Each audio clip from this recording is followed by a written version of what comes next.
ஆயுத எழுத்து நிகழ்ச்சிக்கு உங்களை அன்போடு வரவேற்கின்றோம் நேர்களே. அதானியுடைய விவகாரம் அமெரிக்கா வரை சென்றிருக்கிறது. அங்கே இருக்கக்கூடிய கோர்ட்டில் அதானி நிறுவனம் முறைகேடு செய்திருக்கிறது அப்படின்னு சொல்லி ஒரு பெரிய அவங்க கேஸ் அங்கே தொடர்ந்து, அதாவது எப்படின்னா அவங்களும் ஒரு அமெரிக்கன் நிறுவனமும் இணைந்து இந்தியாவில் சோலார் ப்ராஜெக்ட்ஸ் பண்ணுறாங்க. அந்த சோலார் மூலமாக தயாரிக்கக்கூடிய மின்சாரத்தை மாநில அரசுகள் வாங்குவதற்காக பெரும் தொகைகள் லஞ்சமாக கொடுக்கப்பட்டது. ஒட்டுமொத்தமாக ஒரு 5-6 மாநிலங்களோட பெயர் குறிப்பிடப்பட்டிருக்கிறது.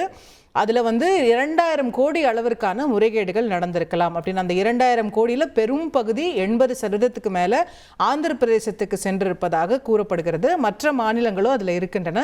குறிப்பாக ஒரிசா, தமிழ்நாடு உட்பட மாநிலங்களுக்கும் ஒரு முறைகேடு நடந்திருக்கிறது அப்படிங்கிற மாதிரியான குற்றச்சாட்டோடு அமெரிக்காவில் இருக்கக்கூடிய நீதிமன்றத்தில் அதானி குழுமத்துக்கு எதிராக, அதானி மற்றும் அவருடைய நெவ்யூக்கு எதிராக இந்த வழக்கு அப்படிங்கிறது தொடரப்பட்டிருக்கிறதுங்கிறத பார்க்கிறோம். சர்வதேச அளவில் அதிர்வலைகளை ஏற்படுத்தி இருக்கிறது. கென்யா நாடு இதை கேள்விப்பட்ட உடனே அவங்க அதானியோட போட்டிருந்த சில ஒப்பந்தங்களை எல்லாம் ரத்து செய்கிறாங்க. இந்தியாவில் ஒரு அரசியல் புயலையும் சரி, அதே போல வர்த்தக உலகிலும் சரி பெரிய புயலாக இது வெடித்திருக்கிறது அப்படின்னு பார்க்கிறோம். அரெஸ்ட் அதானி அப்படின்னு சொல்லி காங்கிரஸ் கட்சி கோரிக்கை வைக்கிறது. இப்போ ஒரு வேற நாட்டில் சொல்றாங்க, அப்போ நம்ம உடனடியாக நடவடிக்கை எடுக்கணும், நாம அதானி மேலே இன்வெஸ்டிகேஷன் பண்ணணும், ஏன் பாஜக அரசு தயங்குகிறது அப்படின்னு சொல்லி ராகுல் காந்தி பிரஸ் கான்ஃபரன்ஸ் வைக்கிறாரு. பிரதமரை நேரடியாக கேள்வி கேட்கிறார். இன்னொரு பக்கம் இதில் மாநில அரசுகள் இன்வால்வ் ஆயிருக்கே. அப்போ ஆந்திராவில் அந்த காலகட்டத்தில் இருந்த ஜெகன் அரசு பொறுப்பா, தமிழ்நாட்டில் இருக்கக்கூடிய தற்போதைய தமிழக அரசு பொறுப்பா அப்படிங்கிற கேள்விகள் எல்லாமும் எழுந்து கொண்டிருக்கின்றன. இந்த அதானி மீது அமெரிக்காவில் தொடரப்பட்டிருக்கக்கூடிய வழக்கு அப்படிங்கிறது உண்மையில் யாருக்கு சிக்கல், என்னென்ன சிக்கல் பேசலாம் இன்றைய நிகழ்ச்சியில் நம்மோடு இணையக்கூடிய விருந்தினர்கள். காங்கிரஸ் கட்சியின் சார்பில் திரு இனியன் ராபர்ட் அவர்கள் இணைகின்றார். அதே போல அரசியல் விமர்சகர் திரு TDS ரவிச்சந்திரன் அவர்கள் இணைந்திருக்கின்றார். பாரதிய ஜனதா கட்சியின் சார்பில் திரு ஸ்ரீகாந்த் கருணேஷ் அவர்களும், திராவிட முன்னேற்ற கழகத்தின் சார்பில் திரு சரவணன் அவர்களும் இணைகின்றார்கள். அனைவரையும் நிகழ்ச்சிக்கு அன்போடு வரவேற்கின்றேன்.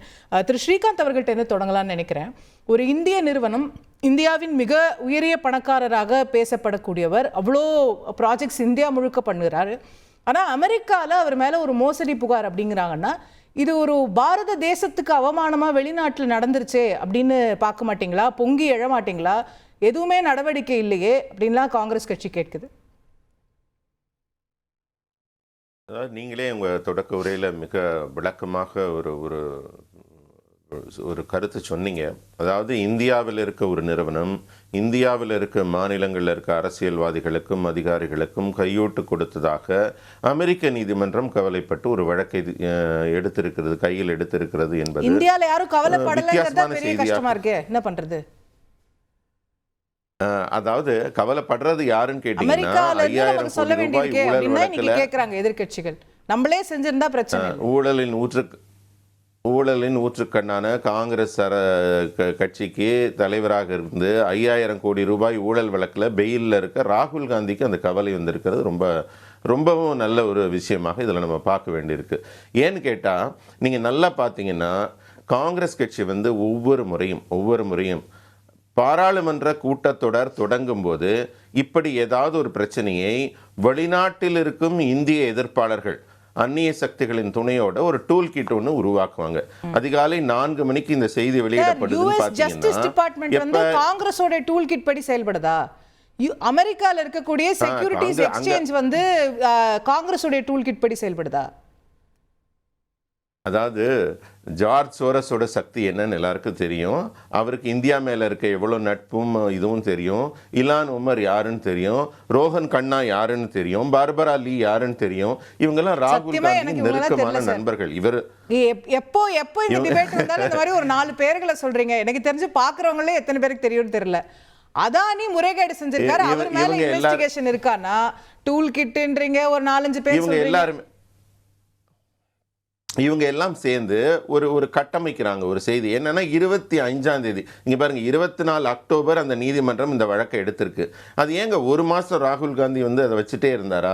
25ஆம் தேதி நவம்பர் எப்போ நமக்கு தொடங்க போதோ பாராளுமன்றம், அதுக்கு ஒரு நாள் முன்னாடி இப்படி தான் இந்த செபியில் அவங்க மாதவி புச் அவங்க மேலே ஒரு வழக்கு. அதாவது எப்பன்னா கரெக்டா பாராளுமன்றம் தொடங்குறதுக்கு ஒரு நாள் முன்னாடி. இந்த மாதிரி ஒவ்வொரு முறையும் பாத்தீங்கன்னா பாராளுமன்றம் தொடங்குறதுக்கு முன்னாடி ஒரு பட்டாசு ஒண்ணு, ஒரு புஸ்வானம் அதுல வெடிக்க வரணும். அந்த மாதிரி அவர் ராகுல் காந்தி தொடர்ந்து ஏதாவது ஒரு டூல் கிட்ட ஒண்ணு சார், அவர் அரசியலுக்கு தான் பண்ணுகிறார். அவர் ராகுல் காங்கிரஸ் கட்சி இதுல பச்சை அரசியல் செய்கிறதுனே வச்சுப்போம். அந்த கேள்வியை நான் கண்டிப்பா அவங்கள்ட்ட கேட்கிறேன். ஆனா வந்திருக்கக்கூடிய அமெரிக்கால வந்திருக்கக்கூடிய இண்டைட்மெண்ட் வந்து பொய்யா, 54 பக்கம் அறிக்கை பொய்யா, அதுக்கு என்ன நடவடிக்கைங்கிற கேள்வி அப்படியே இருக்கு. ஒரே ஒரு நிமிஷம். குற்றம் சாட்டப்பட்ட அந்த நிறுவனத்தின் தலைவர் மிக தெளிவாக சொல்லி இருக்கிறாரு, இதுல எந்த 1% கூட உண்மை இல்லைன்னு. ஆனால் அதை நிரூபிக்க வேண்டிய பொறுப்பும் அவர்களுக்கு கடமையும் இருக்கிறது. குற்றவாளியே சொல்லிவிட்டு அல்ல, குற்றம் சாட்டப்பட்டவரே சொல்லிவிட்டார், அவ்வளவுதான், கேஸ் முடிஞ்சிருச்சுன்னா நம்ம என்ன சார் இன்வெஸ்டிகேட் பண்ண போறோம்? அப்படி நான் சொல்லலையே. நீங்க என் கருத்தை முழுமையா கேட்காம முதல் சொல்லில இருக்கிறீங்க. அவர் சொல்லி இருக்கிறாரு, ஆனால் அவருக்கு தன்னுடைய தன்னிலை விளக்கத்தை நிரூபிக்க வேண்டிய பொறுப்பும் கடமையும் இருக்கிறதுங்கிற, அதை அவர் செய்யணும். அது இல்லாம இருந்தா நம்ம நீதிமன்றம் கூட நடவடிக்கை எடுக்கும். நான் என்ன கேட்கிறேன், ராகுல் காந்தி இந்தியாவில் இருக்காரா, அமெரிக்காவில் இருக்காரா? அவர் இது மாதிரி அதாவது காங்கிரஸ் ஆட்சி காலத்துல தொடர்ந்து ஊழல்கள் பட்டியல் சொன்னா 100க்கும் மேற்பட்ட பட்டியல் சொல்லணும். அப்புறம் நீங்க ஒவ்வொரு முறையும் இதே மாதிரி காங்கிரஸ் பட்டியல் சொல்றீங்க. அந்த மாதிரி ஊழல்கள் நடக்கும்போது நாங்க நம்ம நாட்டில் இருக்க ஒரு நீதிமன்றத்தை அணுகணும், அவங்க மேல வழக்கு போட்டோம். இவர் அதே மாதிரி இப்படி ஒரு ஊழலுக்கான அவருக்கு ஒரு தரவுகள் கிடைத்திருந்தால் அவர் எங்க போயிருக்கணும்? நம்ம நாட்டில் இருக்க நீதிமன்றத்துக்கு போயிருக்கணும். யார் யார் மேல ஊழல் வழக்கு? நீங்க சத்தீஸ்கர்ல யார் ஆட்சி? பூபேஷ் பாகால் யாரு? அவர் தான் வந்து இதுல முதல் குற்றவாளி. தமிழ்நாட்டில் யார்? காங்கிரஸ் திமுக கூட்டணி ஆட்சி தான் நடக்குது. அப்போ இவங்க தான் பணம் கொடுத்துருக்காங்க, கையூட்டு வாங்கியிருக்காங்களா? இவங்கெல்லாம் ரெண்டு இடத்துல இதில் ஆந்திர பிரதேசம் எடுத்துக்கோங்க. இந்த மாதிரி மாநிலங்களில் ஒவ்வொரு இடத்துலையும் காங்கிரஸோட கூட்டணி ஆட்சி இருக்கல 4 மாநிலங்கள் சொன்னா, அப்ப அவர் என்ன சொல்றாரு? இந்த மாதிரி அதானி குழுமத்திலிருந்து நாங்கள் கையூட்டு பெற்றது உண்மை என்பதை ஒத்துக்கொள்கிறாரா? 2 காங்கிரஸ் மாநிலங்கள்லையும் அதே மாதிரி சத்தீஸ்கர்லையும் தமிழ்நாட்டிலையும் கையூட்டு வாங்கி இருக்கிறார்கள் என்று அவர் சொல்கிறாரா? அதாவது என்ன அவங்க சொல்ல வராங்கங்கிற ஒரு புரிதலே இல்லாம அவரே அதை படிச்சு பார்த்தாரான்னு தெரியல. அவருக்கு அந்த ஜார்ஜ் சோரஸ் ராகுல் காந்தி நான் சொல்லிட்டேன், for the purposes of this debate let us say ராகுல் காந்தி பாலிடிக்ஸ் பண்றாரு, அவரு சும்மா பிரஸ் மீட் கொடுக்குறாரு, டைம் வேஸ்ட் பண்றாரு, விட்டுருங்க அப்படின்னே வச்சுக்குவோம். நான் அது திரு ராபர்ட் அவர்கள்ட்ட கேட்கிறேன். மை பாயிண்ட் இஸ், யூஎஸ்ல ஜஸ்டிஸ் டிபார்ட்மெண்ட்ல ஒரு ப்ரோப் இனிஷியேட் பண்றாங்க, ஒரு இண்டைட்மெண்ட் வருது, இந்தியாவுடைய மிக பிரபலமான நிறுவனத்தினுடைய பெயர் அடிப்படுது. நாம என்ன இன்வெஸ்டிகேட் பண்ண போறோம்? ஏற்கனவே செபியில் இருந்த விஷயங்கள் என்னாச்சு? நாம இந்த கேஸை ப்ரோப் பண்ணவே போறது இல்லையா? இந்த 5 மாநில அரசுகள் என்ன பண்ணாங்க? நீ இடி ஐடி நம்மளுடைய நிறுவனங்கள்லாம் பார்க்காதா இப்போ? அதாவது நம்ம நாட்டில் வந்து போபாலில் ஒரு விஷவாயு தாக்குதல் நடந்தது. அதில் வந்து ஒரு அமெரிக்க நிறுவனத்தின் ஒரு அஜாக்கிரதையினால கிட்டத்தட்ட 30,000 இந்தியர்கள் கொத்தாக செத்து விழுந்தார்கள். அந்த வாரன் ஆண்டர்சன் மேலே இதே அமெரிக்க நீதிமன்றம் என்ன நடவடிக்கை எடுத்தது? அவங்களுக்கு என்ன பொறுப்பு இருந்தது? இத்தனை இந்தியர்கள் இறந்தப்ப ஒரு அமெரிக்க நீதிமன்றம் நம்ம இந்தியாவில் ப்ராசிக்யூட் பண்ணோம். அது நீங்க அமெரிக்காவும் செஞ்சிருக்காங்க. அமெரிக்கா தான் போனாரு. இல்ல நானும் சேர்ந்து உங்களோட சொல்றேன், அமெரிக்கா செஞ்சிருக்காங்க. அமெரிக்கா தான் போனாரு சார். இல்ல இங்க ராகுல் காந்தி பேசுறாரே, ஒரு ராகுல் காந்தி வந்து அமெரிக்காலயோ இங்கிலாந்துலயோ 2 வார்த்தை வாரன் ஆண்டர்சன் தப்பிச்சு போறதுக்கு இல்ல, அவர் 2 வார்த்தை பேசிட்டு வந்துட்டாருன்னா இந்தியாவோட மானமே போச்சுன்னு சொல்றீங்க. இதுல அந்த பிரச்சனை உங்களுக்கு தெரியலையா? அதான் நான் சொல்றேன். அதாவது காங்கிரஸோடைய நீலிக்கண்ணீர் என்னங்கிறத மக்கள் புரிந்து கொள்ள வேண்டும் என்பதற்காக சொல்லுகிறேன். எதுக்கு இந்த கருத்தை நான் முன்னாடி போபால் ராஜ் நடந்து பல ஆண்டுகள் ஆச்சு. ஆனால் அவர் தப்பிச்சு போறதுக்கு இவருடைய தந்தை ராகுல் காந்தியோட தந்தை ராஜீவ் காந்தி தான் அனுமதி கொடுத்தார் அமெரிக்கா போக. அவர் அமெரிக்கா போய் சேஃபா இருந்தார். எந்த அமெரிக்க நீதிமன்றமும் நடவடிக்கை எடுக்கல. இது வந்து ஒரு திட்டமிட்ட ஒரு சதி, இது பரப்பப்படும் வதந்தி. பாராளுமன்ற கூட்டத்தொடர் தொடங்கும் போது ஒரு அமளியை உருவாக்க வேண்டும். ஒரு ஜாயின், அதாவது ஆட்சிக்கு வர முடியாதுன்னு நம்ம ராகுலுக்கு நல்லா தெரிஞ்சு போச்சுங்க.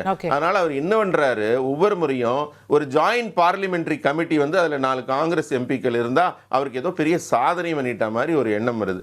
எப்ப பார்த்தாலும் இந்தியால மோடி அவர்கள் ஆட்சியில வளர்ச்சியை நோக்கி இந்தியா வேகமாக முன்னேறி கொண்டிருக்கும் போது இந்த மாதிரி எல்லாம் ஒரு கட்டுக்கதையை உருவாக்கி அதன் மூலம் ஒரு சர்ச்சை, ஒரு மீடியா ஹைப்பு இதெல்லாம் உருவாக்குறதுலயே ராகுல் காந்திக்கு ஒரு பெரிய திருப்தி வந்துருது. ஏன்னா ஏமாற்றத்தின் விளிம்பில தொடர் தோல்வியில இருக்கக்கூடிய ராகுல் காந்தி தன்னுடைய வெறுப்பை எப்படி உமிழ்வது என்று தெரியாமல் அந்நிய சக்திகளின் பின்னாடியே ராகுல் காந்தியின் சதிதான் இருக்கிறது. கண்டிப்பா இருக்கு. ஏன் கேட்டா இன்னைக்கு 2.5 கோடி முதலீட்டாளர்கள் இந்தியர்கள் பாதிக்கப்பட்டிருக்கிறார்கள். இதற்கு பொறுப்பை ராகுல் காந்தி தான் ஏற்க வேண்டும். கேட்போம் திரு இனியன் ராபர்ட், நீங்க காங்கிரஸ் கட்சி பாராளுமன்ற கூட்டத்தொடருக்கு முன்னாடி வேணும்னே திட்டமிட்டு இந்த மாதிரியான இதெல்லாம் உங்க சதி அப்படிங்கிறார். இல்ல, முதல்ல அவர் வந்து யூனியன் கார்பைட் கேஸையும் அதானி கேஸையும் கம்பேர் பண்றாரு. யூனியன் கார்பைட் கேஸ் வந்து ஒரு இண்டஸ்ட்ரியல் ஆக்சிடென்ட், அது தொழிற்சாலையில் ஏற்பட்ட ஒரு விபத்து. அதையும் ஒரு ஊழல் குற்றச்சாட்டையும் கம்பேர் பண்றது ரொம்ப வேடிக்கையா இருக்கு. ரெண்டாவது, நான் பேச நினைச்சதை சார் ஆரம்பிச்சிட்டார். என்னன்னா, ஐக்கிய முற்போக்கு கூட்டணி ஆட்சி காலத்தில் 10 ஆண்டுகள்ல ஊழல் குற்றச்சாட்டு அலிகேஷன் யார் மேல சுமத்தி இருந்தாங்கன்னா அவங்க மேல எஃப்ஐஆர் ஃபைல் ஆகாம, அவங்க மேல விசாரணை நடத்தாம ஒரு வழக்கு அவங்களால காட்ட முடியும் 10 ஆண்டுகள்ல. ஆனா இன்னைக்கு நாங்க என்ன கேட்கிறோம்னா, அதானி மேல அமெரிக்காவில் இருக்கக்கூடிய FBI வழக்கு பதிவு செய்திருக்கிறது. 2000 கோடி இந்தியாவில் இருக்கக்கூடிய அதிகாரிகளுக்கு லஞ்சம் கொடுத்ததாக குற்றச்சாட்டு பதிவு செய்யப்பட்டிருக்கிறது. அது மட்டும் இல்லாம உலகம் முழுக்க ஃபாரின் இன்வெஸ்டர்ஸை ஈர்த்திருக்கிறாங்க, மியூச்சுவல் ஃபண்ட் இன்வெஸ்டர்ஸை ஈர்த்திருக்கிறாங்க. அதனால தான் கென்யாவும் பங்களாதேஷும் சிங்கப்பூரும் அமெரிக்காவும் எதிர்ப்பு தெரிவிக்கிறாங்க. அப்போ இந்தியாவினுடைய மானம் இன்னைக்கு கொடிகட்டி பறக்கல, அது கப்பலேறிக்கிட்டு இருக்கின்றதை முதல்ல புரிஞ்சுக்கணும். அப்போ ஒரு அரசு, இந்திய அரசு தார்மீக அடிப்படையில் ஆமா தவறு நடந்திருக்குதோ நடக்கலையோ இதை நாங்க நேர்மையான ஒரு ஃபேர் இன்வெஸ்டிகேஷன் நாங்க நடத்தி ஆம் அதானி தவறு செய்யல அப்படின்னு நீங்க அது வந்தீங்கன்னா அப்போ நாங்க உங்களோட நல்ல அரசு நாங்க சொல்லுவோம். ஆனா நீங்க எதை மறைக்க பாக்குறீங்க, மழுப்ப பாக்குறீங்க. அப்பதான் உங்க மேல எங்களுக்கு சந்தேகம் வருதுங்க. அதானி தவறு செய்யல, அவர் அப்பழுக்கற்றவர், அவர் ஊழலுக்கு கரைப்படியாதவர், அவர் மிகவும் நல்லவர், அவர் மகாத்மா காந்தியை போன்றவர் அப்படின்னு ஒரு கருத்து உங்ககிட்ட இருந்ததுன்னா அதை நிரூபிக்க வேண்டிய பொறுப்பு உங்க சிபிஐக்கும் இடிக்கும் மற்ற இன்வெஸ்டிகேஷன் ஏஜென்சிஸ்க்கும் இருக்கு. ஆனால் இந்த கான்ட்ரரியும் பார்ப்போமே, அதோட அதர் சைடும் பார்ப்போம். நிச்சயமாக இது வந்து ஒரு பெரிய விஷயம், இன்டர்நேஷ்னல் லெவலில் இன்னைக்கு பேசப்படுது. ஆனால் அதே இண்டைட்மெண்ட் என்ன சொல்லுது, இவங்க யாரும் வந்து குற்றவாளிகள் கிடையாது, இன்னசென்ட் அன்டில் ப்ரூவன் கில்ட்டின்னு அந்த இண்டைட்மெண்ட்டே சொல்லுது. அதை தான் அதானி குழுமத்துடைய ப்ரெஸ் ரிலீஸும் சுட்டி காட்டுது. அப்போ ஒரு இன்வெஸ்டிகேஷன் நடக்கும், நம்ம ஏன் ஒரு முன்முடிவுக்கு வரணும் அப்படின்னு அவங்க கேட்கறதும் ஒரு இல்ல. அதுதான் இப்ப அவர் கன்விக்ட் இல்ல, அவர் அக்யூஸ் தான். அவர் ஸ்டில் உங்களுக்கு ட்ரையல் நடத்தணும்க்கு அப்புறம் தான் நீங்க இப்பவே அரெஸ்ட் அதானி அவ்வளவுதான் மோடியுடைய நண்பர் அதனால இதெல்லாம் நடந்துருச்சு அப்படிதானே பேசுறீங்க. அரெஸ்ட் பண்ணுன்னு நாங்க சொல்றது அவரை கைது செய்து விசாரணை செய்ய வேண்டும், அவர் ரிமாண்ட்ல வச்சு விசாரணை கைதியாக நடத்தப்பட வேண்டும். அதன் மூலமாக நம்ம வந்து ஒரு முடிவுக்கு வர முடியும் தான் நாங்க சொல்றோம். அவரை ஜெயில்ல நாளைக்கு ஜெயில்ல போடுங்க நாங்க சொல்லல. மற்ற ஊழல் வழக்குல எல்லாம் கைது செய்யும் போது பழிவாங்கல்னு சொல்றீங்க, பாத்தீங்களா எதுக்கு கைதை வந்து துஷ்பிரயோகம் பண்றாங்கன்னு சொல்றீங்க. இவரை மட்டும் உடனே இல்ல, இது வந்து உங்களுக்கு தேச பாதுகாப்பு தேச நலன் சார்ந்ததுன்ற.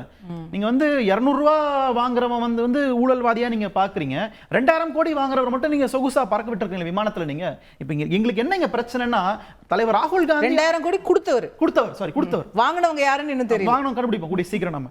அப்போ வந்து இங்க தலைவர் ராகுல் காந்தி குறித்து இவ்வளவு பேசுறவங்க, அவர் 2014 இருந்து தொடர்ச்சியா சொல்ற விஷயம் என்ன, திரு நரேந்திர மோடி அவர்களுக்கும் அதானிக்கும் உள்ள உறவு என்னன்றதை நாங்க முதல்ல இருந்து கேட்டுக்கிட்டு இருக்கிறோம். அப்போ இந்த உறவை வெளிப்படையா நீங்க கொண்டு வந்து தாகணும். ஏன்னா பிரதமர் நரேந்திர மோடி எந்த நாட்டுக்கு சென்றாலும் பின்னாடி இவர் போறாரு, பல நாடுகள் ஒப்பந்தத்துக்கு இவர் சிபாரிசு செய்திருக்கலாம். அப்போ இந்த உண்மை, இந்த உண்மையை வெளிக்கொண்டு வருவதற்கு அரசு டிரான்ஸ்பரண்டாக வெளிப்படைத்தன்மையோட செயல்படணும்ன்றதுதான் எங்களுடைய ஆழமான கோரிக்கை. அதை செஞ்சிட்டீங்கன்னா எங்களுக்கு எந்த பிரச்சனையும் இல்லை. செஞ்சு நீங்க அதை வந்து ப்ரூவ் பண்ணிட்டீங்கன்னா எஸ் இவர் வந்து இன்னசென்ட் அப்படின்னு இந்திய அரசு நடத்தி ப்ரூவ் பண்ணிச்சுன்னா இது இந்திய நாட்டு கௌரவத்துக்கு நல்லது, இந்திய நாட்டோட இறையாண்மைக்கு நல்லது. நம்ம தேசபக்தி இந்திய பாஜக அரசு நடத்துற விசாரணையும் அப்படியே ஏத்துக்குவீங்க, அப்புறம் அதுல நீங்களா உங்க ஃப்ரெண்ட சொல்லிட்டீங்கன்னு சொல்ல மாட்டீங்க. அப்படி அந்த மாதிரி வரது வாய்ப்புகள் இல்லை. நீங்க சிபிஐயோ இடியோ விசாரணை நடத்திக்கிட்டோமே, நாங்க அதை பார்க்க தானே போறோம். அண்ட் அது கூட சேர்ந்து நாங்க ஜாயின்ட் பார்லிமெண்ட் கமிட்டி நாங்க கேட்கறோம்ல, அப்ப அதன் மூலமாக நம்ம ஒரு உண்மையை வெளிக்கொண்டு வர முடியும் என்ன நடந்துச்சுன்றத. ஏன்னா இது வந்து இது பிஜேபியா காங்கிரஸ்ன்ற பிரச்சனை இது இல்ல, இது இந்தியான்ற பிரச்சனை. இது சர்வதேச அரங்குல இந்தியா வந்து அதோட மானம் கப்பல் ஏறத காங்கிரஸ் கட்சி ஒருபோதும் பொறுத்து கொள்ளாது. ஏன்னா நான் ஏன் இதெல்லாம் சொல்றேன்னா, இவங்க தான் வந்து 2011 இருந்து 14 வரைக்கும் 2G ஸ்பெக்ட்ரம் வழக்கு வந்து கையில பிடிச்சி தொங்கிக்கிட்டு அது பெரிய ஊழல் அது இதுன்னு கத்திக்கிட்டு இருந்தாங்க. அதன் மூலமாக மன்மோகன் சிங் ஆட்சி இறக்குனாங்க. இன்றைக்கு நீதிமன்றம் அதில் 0 லாஸ்ன்ட்டாங்க. அப்போ இவ்வளவு ஊழல் மேல கரைப்படியாத கரங்களா இருக்கிற நரேந்திர மோடியும் அதானியும் தயவு செஞ்சு வெளியில வந்து நீங்க வந்து ப்ரூவ் பண்ணுங்க அதானி நல்லவர், நாங்க வேற எதுவுமே கேட்கல. நாங்க வழக்கு சந்திக்கிட்டுமே. ஆமா, அதுல என்ன கஷ்டம்? ஏன் ஒரு அதானி மேல வழக்கு பதிய மாட்டேங்கிறீங்க, இன்வெஸ்டிகேட் பண்ண மாட்டேங்கிறீங்க? அமெரிக்கால பண்றாங்க. 2Gல ஒரு லாஸும் இல்லை நீதிமன்றம் சொல்லிடுச்சுன்னு உடனே எனக்கு முதல் முறையாக ஹார்ட் அட்டாக் வர்ற அளவுக்கு நிலைமை மோசமாயிடுச்சு. யாரையாவது கன்விக்ட் பண்ணிருக்காங்களா 2G? பேப்பரே கிடைக்கல, எந்த ஆதாரத்தையும் கொடுக்கல. நாங்களும் கேட்டுக்கிட்டு தீர்ப்பு வரும்போது எந்த அரசு சார் பேப்பர் கொடுக்க வேண்டியதானே? இருங்க, பேப்பர் கொடுக்க வேண்டியதானே? அவசரப்படாதீங்க, நான் சொல்லி முடிச்சிடுறேன், எல்லா கேள்விகளும் பதில் சொல்லிடுறேன்.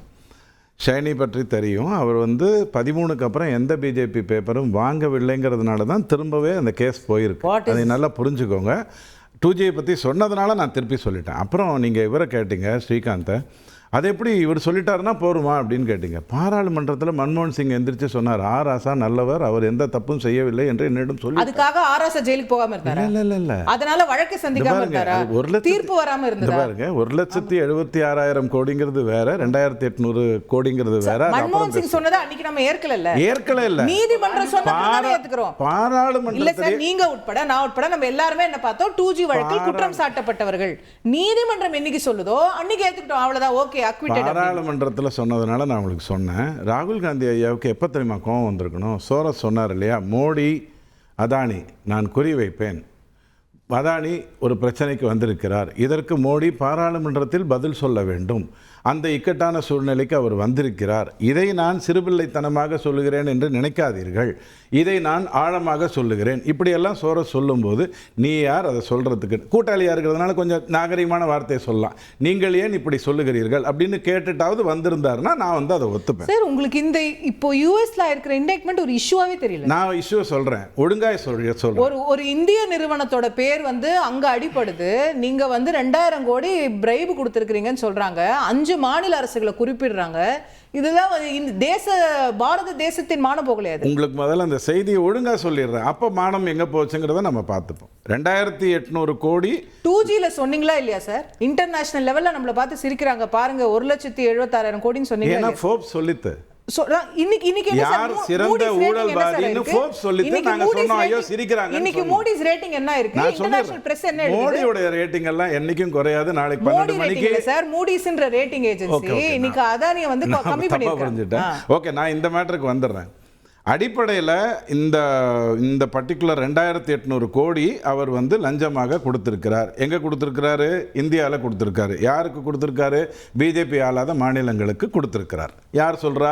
அமெரிக்காவில் இருக்கிறவர் 2 மாதத்தில் காலி பண்ண போகிறவங்க போகிற போக்கில் எதையாவது ஒன்று பண்ணிட்டு போகலாங்கிறதுக்காக சொல்கிறாங்க. அப்படியே வச்சுப்போம். அடுத்தது அவங்க என்ன சொல்கிறாங்க? வந்தால் மாற்றிடுவாருங்கிறதுக்காக தான் இந்த ஏமாத்து வேலையே பண்ணாங்க. அந்த ஏவை மட்டும் தூக்கிட்டு மாற்றிடுவார், அதில் ஒன்றும் மாற்றுக்கிறது. மாற்றுறதுன்னா பத்திரிகை மாத்திர அளவுக்கு அமெரிக்காலாம் விளையாட முடியாது, அது கதையே வேற. ரெண்டாவது நீங்க என்ன புரிஞ்சுக்கணும் அப்படின்னு சொன்னா, இந்த 300 கோடி இதற்காக கடன் வாங்கினார். 2,800 கோடி லஞ்சம் கொடுக்கறதுக்கு 300 கோடி கடன் வாங்கினார். ஈடு பயன் ஆயிடுச்சா? இப்போ அந்த 300 கோடி ரூபாயை அங்கிருந்து கடன் வாங்கினாரு. பத்தாவதுக்கு அங்க இருக்கக்கூடிய நிறைய நிறுவனங்களுக்கு தவறான தகவல்களை கொடுக்கறதுக்காக கடன் வாங்கினார். பாருங்க, அவரு யூஎஸ்ல ஃபண்ட்ஸ் ரேஸ் பண்ணிருக்காரு அவருடைய பிசினஸஸ்க்காக. அதுக்கான அடிப்படையா பாருங்க, நான் இந்தியாவில் இவ்வளவு பெரிய சோலார் ப்ராஜெக்ட் பண்றேங்கிறார். அந்த சோலார் ப்ராஜெக்டே டெயின்டடு. அப்ப நீ அதை வச்சு எங்க கிட்டலாம் காசு வாங்கிட்டேங்கிறது தான் அவங்களோட பாயிண்ட் சொல்லியிருக்காங்க. அதாவது நீங்க இந்தியாவில் போய் நிறைய பேருக்கு லஞ்சம் கொடுத்துருக்கீங்க, அது ஒரு ஃபேக் ப்ராஜெக்ட். அந்த ஃபேக் ப்ராஜெக்டோடைய லஞ்சம் கொடுத்ததனுடைய மதிப்புன்ற வார்த்தையில முறைகேடுகள் வச்சுப்போம். 2,800 கோடி வாங்கியிருக்கீங்க. அதை அவங்க சொல்றதை நான் ஏன் ஒத்துக்கணும்? ஏத்துக்கிட்டா போறோம்ல. அதுக்கப்புறம் 300 கோடி ரூபாய் கடன் வாங்கியிருக்காரு. இதையெல்லாம் குற்றச்சாட்டாக எடுத்து வைத்திருக்காங்க. ஆனால் 4-5 முறை இது இடியோடைய விசாரணைக்கு போயிட்டு பெயிலில் இருக்கக்கூடிய நிறைய தலைவர்கள், பேர் சொல்ல விரும்பல, அவர்களெல்லாம் குற்றம் சாட்டப்பட்டவர்கள் தான். இப்போ இதை நீதிமன்றம் விசாரிக்கணும். விசாரிச்சுட்டு ஷைனி மாதிரி அவரும் ஏதாவது சொல்லணும். ஐயோ எனக்கு பேப்பரே வரல, ஒன்றும் வரலன்னு சொல்லணும். ஏன்னா அமெரிக்காங்கிறதுனால அப்படி சொல்லலாம். ஆனால் ட்ரம்ப் வந்த உடனே எல்லா பேப்பரையும் ஒழுங்காக கொடுத்துருவாருன்னு நான் நம்புகிறேன். அடிப்படையில் நாம் புரிஞ்சுக்க வேண்டியது, அது சோரஸாக இருக்கட்டும், பைடனாக இருக்கட்டும், சுஷ்மராக இருக்கட்டும், இவங்க எல்லாருமே உங்களுக்கு பேர் தெரியணுங்கிற அவசியமே கிடையாது. ஏன்னா இந்த சோரஸ் இப்படி சொன்னார் இல்லையா, இந்த மாதிரி நான் இந்தியாவை இப்படி குறி வைக்கிறேன், மோடியை குறி வைக்கிறேன், அதானியை குறி வைக்கிறேன் சொன்னார் இல்லையா, அதுவே உங்களுக்கு தெரியாது. இல்ல, எனக்கு ஒரு விஷயம் உங்களுக்கு தெரியாது. திரும்ப சோரஸ் நீங்களும் சொல்றீங்க, அவரும் சொல்றாங்க. அவர் யாரா வேணா எடுத்து போட்டோம் சார். இந்தியால இருக்கிற ஒரு நிறுவனத்தை சொல்றேன், அவர் யாருனே தெரியாது. நீங்க விட்டலாச்சாரிய மாதிரி ஏதாவது சொல்லுங்க, எனக்கு தெரியல. நான் என்ன சொல்றேன், நீங்க இந்தியால இருக்கக்கூடிய ஒரு நிறுவனத்தின் மேல குற்றச்சாட்டு வந்திருக்கு. அதுக்கு ஒரு வணிகர் போய் போராடணும், அவர் போய் கேஸ் நடத்திக்கணும். அதுக்கு மோடி கூப்பிட்டு ஏய் உன்னை குற்றச்சாட்டு பண்ணிருக்கா, வா உன்னை அரெஸ்ட் பண்றேன்னு எப்படி சொல்லும்? சரி, அப்ப இந்தியால அவர் இங்க லஞ்சம் கொடுத்திருக்கிறது இங்க சார், ஒரிசா, ஆந்திரால, தமிழ்நாட்டுல. இங்க பாருங்க, யாரு நீங்க பார்க்க மாட்டீங்களா? கேட்கணும். கேட்டா நீங்க உடனே என்ன பண்ணுவீங்கன்னா, மத்ததுக்கெல்லாம் ஈடி வருது, நான் சொல்றேன், மத்ததுக்கெல்லாம் சிபிஐ வருது. எனக்கு புரியல சார். இப்ப நான் உங்களுக்கு படம் எடுத்துட்டேன், நான் திரும்ப சொல்றேன். இப்ப அவர் இந்த நீங்க சொல்றபடி இதுல சம்பந்தப்பட்டிருக்கிறது பிஜேபி ஆளாத மாநிலங்கள் தானே. ஜம்மு காஷ்மீர் மட்டும் சென்ட்ரல் உள்ள இருந்தது, மிச்ச பிஜேபி ஆளாத மாநிலங்கள். அப்போ ஜெகன்மோகன் ரெட்டி மேல, தமிழ்நாட்டில் இருக்கக்கூடிய திமுக அரசு மேல வாங்க நடவடிக்கை எடுங்க, கேஸ் போடுங்க, விசாரணை நடத்துங்க. ஒரே நிமிஷம். மாட்டேங்கிறீங்க ஏன்னா அதானி இருக்காரு. ஐயோ நீங்க தப்பா புரிஞ்சுட்டீங்க. இவங்க சுருட்டுறதெல்லாம் எங்களுக்கு தானே தெரியும் எப்படி சுருள் விடுவாங்கன்னு. இந்த 4 மாநிலத்துக்கு மேல இப்ப நாளைக்கு வந்து கேஸ் நடந்ததுன்னு வச்சுக்கோங்களேன், அதானியை தப்பி வைக்க இவர்களை திசை மாற்றுகிறார்கள்னு சொல்லுவாங்க ஹெட்லைன்ஸ்ல வரும் தினத்தந்தில. என்ன நீங்க புரிஞ்சுக்கணும்னா, இல்ல நீங்க கேஸ் நடத்தினா 2 அக்யூஸ்ட் இருப்பாங்க. ஒன்னு அதானி, இன்னொன்னு கொடுத்தவர் வாங்குனவர், 2 பேரும் 5 இந்த 4 முதலமைச்சர் அதுக்கு அப்புறம் நீங்க அதுதான் சொல்றப்ப அவங்க என்ன சொல்றாங்க? ஆமா சார், கொடுத்தவரும் தப்பு வாங்குனவரும் தப்பு இல்ல. நீங்க கொடுத்தவரை தப்பிக்க வைக்கிறதுக்காக வாங்குனவங்களே உங்களுக்கு ஒன்று சொல்லட்டுமா? ஸ்ரீகாந்த் சொன்னதுலேருந்து ஒரு சின்ன கரெக்ஷன். டைமிங் கொஞ்சம் லைட்டாக மிஸ் ஆயிடுச்சு ராகுல் காந்தி. இது பாராளுமன்றத்துக்கு முந்தின நாள் தான் கொண்டு வந்திருப்பாரு. சுப்ரியா சூலே பிரச்சனை வந்த உடனே கபால்னு ஓபன் பண்ணிட்டாரு. இப்போ என்ன ஆகும் 2 நாள்ல? நாளைக்கு மகாராஷ்டிரா தேர்தல் எலெக்ஷன் வந்துருமா? I am asking for a straight answer. Straight question. அமெரிக்காவில் குற்றம் சாட்டதை பற்றி எனக்கு கவலை இல்லை. ஏன் அப்படின்னு சொன்னா, அவன் ஒரு வணிகர். இந்தியாவின் மேல் குற்றச்சாட்டு இருந்தால், பிஜேபி ஆளும் மாநிலத்தின் மேல் குற்றச்சாட்டு இருந்தால் நான் பதில் சொல்லியிருப்பேன். பிஜேபி ஆளாத மாநிலத்தில் ஆந்திரா இந்தியால இல்லையா? ஏங்க தமிழ்நாடு இந்தியால இல்லையா? நீங்க என்ன அங்க ஊழல் நடந்தா நம்ம கவலை இல்லையா? அப்ப நான் அடுத்த வரி சொன்னது நீங்க கவனிக்கலையே. பிஜேபி ஆளுகின்ற மாநிலமாக இருந்தா நான் உடனே கவலைப்பட்டிருப்பேன். இவங்க வந்து நீங்க கவலைப்படுவீங்க சார். நான் இந்திய அரசு எதுக்கு கவலைப்படணும்? அதெல்லாம் ஈடி இந்திய அரசு அதுதான் கேக்குறேன். அதெல்லாம் ஈடி, அந்த ஐடி, அந்த செபி, அந்த சிபிஐ தான் கேக்குறாங்க. எல்லாம் வரும். இன்னும் ஒரு வாரம், இன்னும் ஒரு வாரம் வெயிட் பண்ணுங்க. அதானியாக இருந்தாலும் இந்த 5 முதலமைச்சராக இருந்தாலும் செய்திகள் வரும். இன்னைக்கு வந்திருந்தா நீங்க என்ன பண்ணிருப்பீங்கன்னா, அதானி பெயர், ஏன்னா அவர் குஜராத்தில் பிறந்த ஒரே ஒரு பாவத்தை தவிர வேற எதுவும் பண்ணல. அந்த பிறந்த ஒரே காரணத்தினால அவர் மீது திசை திருப்பதற்காக 5 மந்திரிகளை டார்ச்சர் பண்றாங்கன்ட்டு தான் நீங்க பேசுவீங்க. அவரை டார்ச்சர் எப்படி பண்ணணுமோ பண்ணிட்டு போலாம். அந்த விசாரணை உண்மையாக இருந்தால் அப்படிங்கறது நீங்க முதல்ல புரிஞ்சுக்கோங்க. ரெண்டாவது வந்து ஒரு இதே மாதிரி தான் ஹிடன்பர்க்கை பத்தி சொன்னீங்க. அவங்க சொல்லிட்டாங்க அதானி இதில் பாதிக்கப்படுறது யாருன்னு கேட்டால் ஷார்ட் டேர்ம் இன்வெஸ்டர்ஸ் தான் பாதிக்கப்படுவாங்க. லாங் டேர்ம் இன்வெஸ்டர்ஸ் அதானி விஷயத்தில் பாதிக்கப்படவே மாட்டாங்க. இன்னொரு உண்மையை உங்களுக்கு நான் திரும்ப உங்கள் மூலமாக மக்களுக்கு சொல்கிறேன். இந்தியாவில் தொழில் செய்து அதானி வளர்ந்ததெல்லாம் காங்கிரஸ் பீரியடில், வெளிநாட்டில் இன்வெஸ்ட் செய்து வளர்ந்ததெல்லாம் மோடியுடைய பீரியடில். இங்கே ஆட்சிக்கும் அவர்களுடைய வளர்ச்சிக்கும் எந்த ஒரு சம்பந்தமும் நேரடியாகவோ மறைமுகமாகவோ இல்லை. அவரை காப்பாற்றுவதற்கு எந்த வாய்ப்பும் இல்லை. சிபியோட இந்த விசாரணைங்கிறது தன்னை போல நடக்கும். ஆனா உங்களுக்கு ஒரு உதாரணம் சொல்றேன். போஃபர்ஸ் விஷயத்துல வந்த பொழுது ஒரு வரியில முடிச்சிடறேன். போஃபர்ஸ் விஷயத்துல வந்த போது இந்த நாடு இந்த இடத்தில் இந்த காரணத்திற்காக லஞ்சம் கொடுத்ததுன்னு சொன்ன பொழுது ஒரு விசாரணை நடக்குவதற்கோ அல்லது உடனே யாரை கைது பண்ணமோ ஏன் இந்தியா முயற்சி செய்யலன்னு சொன்னா அதை முதல்ல புரிஞ்சுப்போம். விவாதம் வந்தது, ஆட்சிக்கு வந்ததுங்கிறதுலாம் எல்லாருக்கும் தெரியும். ஆனால் அதை முதல்ல புரிஞ்சுப்போம் அப்படின்னு பார்த்தோம். கடைசியில மன்மோகன் சிங் ஐயா என்ன சொல்லிட்டாரு, குற்றவாளிக்கு ரொம்ப வயசாயிடுச்சு, அனாவசியமா அவரை தொல்லை பண்ணாதீங்க அப்படின்னு சொல்லி அதுல இருந்து தப்பிக்க விட்டாரு. அதை தான் நம்ம பார்த்தோம். ஓகே, சுருக்கமான பதில் கொடுக்க ஒரு பதில் சொல்லவே இல்லை. ஆக்சுவலி தான் உண்மை. சரிங்களா, 99ல போஃபர்ஸ் வழக்கு வந்து டிஸ்மிஸ் பண்ணிச்சு சுப்ரீம் கோர்ட்டு. திருப்பி உங்க போஃபர்ஸ் பத்தி பேசிட்டு இருக்காங்க. நாம இன்னைக்கு கேட்கின்ற முக்கியமான விஷயம் என்ன, ஏன் உங்க அரசு இதுக்கு ரியாக்ட் பண்ணல அப்படின்றதா. குற்றச்சாட்டுக்கு மோடி இல்ல குற்றச்சாட்டுக்கு தான் ரியாக்ட் பண்ணணும் சார். அப்பதான் சார் உங்களோட ஜெனுயினிட்டி தெரியும் உங்களுக்கு. அப்ப நேஷனல் ஹெரால்ட் கொண்டு போய் ராகுல் காந்தி உள்ள வச்சா என்ன ஆகும்? இல்ல நாங்க அவர் பெயில்ல இருக்காரு. இடி வந்தது, இடில வந்து எஃப்ஐஆர் ஃபைல் பண்ணி தான் அவரை கூப்பிட்டாங்க. சரிங்களா, இப்போ நாங்க என்ன சொல்றோம்னா அதை ஏன் நீங்க அதானிக்கு பண்ணலன்னு கேக்குறோம். குறைஞ்சபட்சம் நீங்க இடில இருந்து இதுல வரவே முடியாது. மணி லாண்டரிங் பிஎம்எல்ஏ வந்தாதான் இதுல பிரச்சனையே வரும். அந்த கேஸுக்கு இடி நீங்க சொல்ற குற்றச்சாட்டுலாம் எப்படி இந்திய பணமாக மாற்றி விட்டு கொடுக்க வேண்டும் என்று நினைத்தார்கள்லாம் காட்டுறீங்க. அந்த கேஸுக்கு இடி அதுல இடி எப்படி வரும்? சிபிஐ அனுப்புங்க சார். சிபிஐ அனுப்பிச்சு நீங்க விசாரணை பண்ணுங்க. அதானி வந்து அப்பழுக்கற்றவர் நீங்க நிரூபிங்க சர்வதேச மக்களுக்கு முன்னாடி. ஒரே வரியில பதில் சொல்றேன். நாளைக்கு பார்லிமெண்ட் கெடுப்பதற்காக தான் இத சொல்லிருப்பீங்க. 2 நாளைக்கு முன்னாடி சுப்ரியா சூலேக்கா சொல்லிட்டீங்க. பார்லிமெண்ட்க்கான என்ன பண்ணனும் முடிவு பண்ணோம். நீங்க அரசியலா பார்க்காதீங்க சார். அமெரிக்கால நடந்த ஒரு குற்றச்சாட்டை வச்சு இங்க எப்படி பண்றது? உங்களுக்கு மக்களுக்காக ஒரே வரியில சொல்லிடுறேன். ஒரு பாலியல் வன்பு கொடுமை நடக்குதுன்னா கூட என் ஜூரிடிஸ்டிக்ஷன்ல இல்ல, அந்த ஜூரிடிஸ்டிக்ஷனுக்கு போன்னு சொல்றது யதார்த்தமான ஒரு விஷயம். அமெரிக்காவில் ஒரு ஃபைல் ஆயிடுச்சு. யாரா இருந்தா தமிழ்நாடு யாரோட ஜூரிஸ்டிக்ஷன்? ஏங்க நம்மளுக்கு FBI அதானியையும் மோடியையும் கெடுப்பேன்னு தானே சோரஸ் பேசினாரு. அதுதானே நடக்கும். அம்பானி கிட்ட வருவாங்க. எவ்வளவு நாளைக்கு வந்து இந்த சோரஸ் எப்ப தெரியுமா வருவாங்க? யூரோப்பியன் யூனியன் அவர் யாரு சொல்ல கண்டுபிடிப்போம். ஓகே வர சோரஸ் யாரு கண்டுபிடிக்கணுமா? திரு சரவணன், அந்த அமெரிக்கன் இண்டைட்மெண்ட்ல குறிப்பிடக்கூடிய பீரியட் அப்படிங்கிறது 2001 இருந்து 2003, 2021 இருந்து 2023 அப்படின்னு பார்க்கும்போது தமிழ்நாடும் அதுல ஒரு மாநிலமா வரும்போது அந்த பீரியட்ல நடக்கக்கூடியது உங்க ஆட்சி. இப்போ கொடுத்தவர் அதானினா வாங்கினது நீங்களா அப்படின்னு உங்களை பார்த்து கேட்குறாங்க. அதானி நல்லவரா கெட்டவரா? பாஜகவில் இருக்கக்கூடியவங்க எல்லாம் அதானியை போல உலக மகா உத்தமன் யாருமே இல்லை. அதானி தான் இந்தியா, இந்தியா தான் அதானி. அதானியை குறிவைப்பால் இந்திய பொருளாதாரத்திற்கு பாதிப்பு அப்படின்ற ரீதியில புலம்பி தள்ளி கொண்டிருக்கிறார்கள். இதற்கு ஒரே காரணம் என்ன அப்படின்னா பாஜகவுடைய தலைமை அதானிக்கு நெருக்கமாக இருப்பதுதான். ம். இதற்கு முன்னால பல குற்றச்சாட்டுகள் வந்தது. ஹிண்டன்பர்க் குற்றச்சாட்டு வந்தது. அப்போ அதை ஒதுக்கி தள்ளினோம். ஆமா, அது ஒரு company, it's a short selling company. Adani மேல குற்றம் சுமத்தி அதுல லாபம் சம்பாதிக்க முயற்சி செய்கிறார்கள் அப்படின்னாங்க. இப்போ குற்றம் சொல்லி இருப்பது யாருன்னு பாத்தீங்கன்னா FBI. விசாரித்திருப்பது யாருன்னு பார்த்தா FBI. நீதிமன்றம், அமெரிக்காவில் இருக்கக்கூடிய நீதிமன்றம். பைடனோ ட்ரம்போ இல்ல. இங்கே வாய் கூசாமல் பொய் பேசிக் அந்த கொண்டிருக்கிறார்கள். விசாரணையில தமிழக அரசும் வருது. வருது. கொஞ்சம் இருங்க, அவசரப்படாதீங்க. எல்லாத்துக்கும் வருவோம். முதல்ல இங்க இருக்கக்கூடிய இந்த பொய்களை அம்பலப்படுத்தணும்ல. அதானிக்கு சாமரம் வீசிக் கொண்டிருக்கிறார்கள். ஊழலுக்கு எதிரானவர்கள் என்று வெட்டி நீட்டி முழக்கியவர்கள் எல்லாம் இன்னைக்கு ஊழலுக்கு சாமரம் வீசிக்கொண்டு, எதற்கு இந்த ஊழலுக்கு சாமரம் வீசுறாங்க? ஏன்னா அவர் வெறுப்பை விதைக்க பயன்பட்டு கொண்டிருக்கிறார்.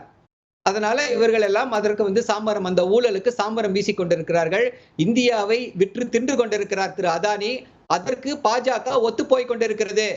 இது இன்னைக்கு இந்தியா ஃபுல்லா எல்லாரும் அறிந்து கொண்டு விட்டார்கள், புரிந்து கொண்டு திமுக விட்டார்கள். ஒத்து போனதான்றத ஒரு உங்களை நிமிஷம் நோக்கிய கேள்வி.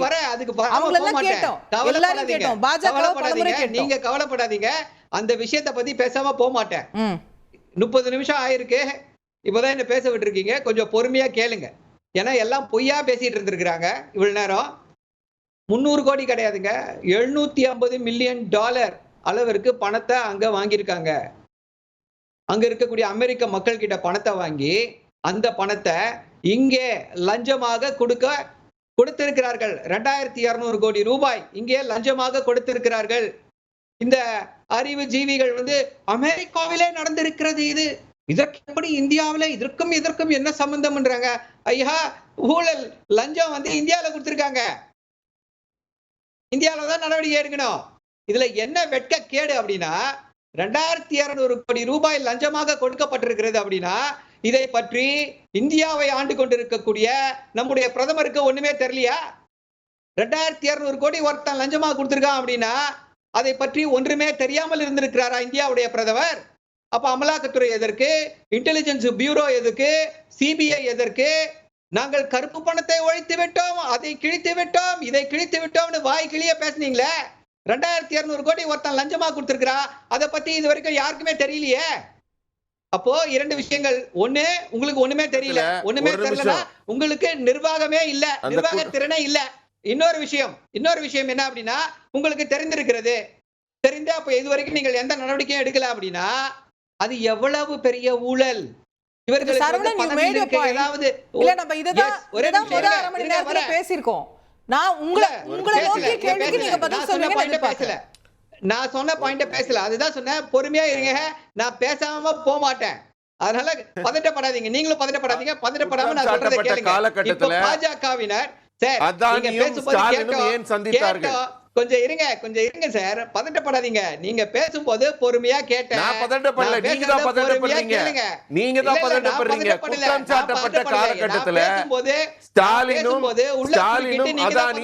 சந்தித்தார்கள். என்ன பேசினாங்க? எவ்வளவு கோடி லஞ்சம் வாங்குனீங்க சொல்லுங்க. அதுக்கு வர. இப்போ பாவம் இந்த பாஜகவினர், அதுவும் இந்த ஸ்போக்ஸ் பர்சன்ஸ் நிலைமையெல்லாம் ரொம்ப மோசங்க. பாவம், பாஜகவுக்கு ஆதரவாக பேசிட்டு இன்னைக்கு ஊழல் எங்களை பத்தி கவலைப்படாதீங்க. எவ்வளவு கோடி லஞ்சம் வாங்குனீங்க அத சொல்லுங்க. ஊழல் எவ்வளவு கோடி லஞ்சம் வாங்குனீங்க அத சொல்லுங்க. எங்களை பத்தி நீங்க கவலைப்படாதீங்க.